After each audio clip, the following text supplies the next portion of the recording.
Sure, there's always benefits, if not, so outside from the law school. So I am actually an LLM graduate from 20 years ago. I graduated from McGeorge from the LLM program in 2005. I did international development work for 10 years prior to coming back to McGeorge in this current position. Um, so I can tell you that the stress of knowing where you will be, where you will be studying, and can be quite high. So I'm assuming for all of you students who are thinking about coming to the U.S. or who are already in the U.S. and perhaps thinking about moving, um, knowing this early in advance, can ease a lot of your anxiety. It will also allow you to have a lot more time to prep for your visa if you need a visa to come to the US. And we know that visa wait time in some countries uh, are very, very long. And also, it would allow you at some school, like the earlier you apply, like the better chance you get to get a scholarship award or to get a bigger scholarship award.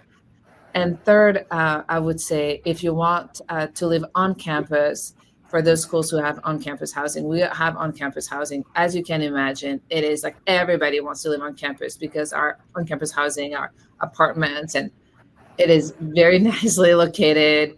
It is also cheaper than living outside of the campus. So it gives you access early on to a number of benefits, or services that the school can provide. Diane? I agree with that. Especially, here we are in May of 2025.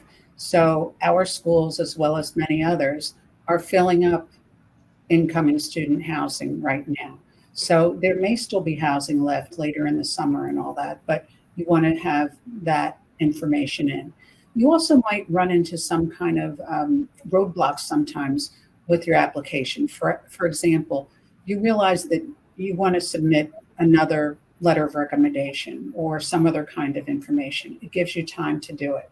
Gives you time to apply for scholarships, gives you time to get your visas, which I agree, same comments on that, to get to know the community and to prepare and to be ready to jump in August often. Is when you'll be starting. You'll get to the law school in August, maybe earlier with the school you're getting into, and you're going to jump right into orientation and into your classes. So you really want to be ready for that. And for most of us, I know including me, reading cases and preparing for class is really different from preparing for class in college and preparing for work if you're working now. And so you want to be able to get your mind into that kind of zone before you start.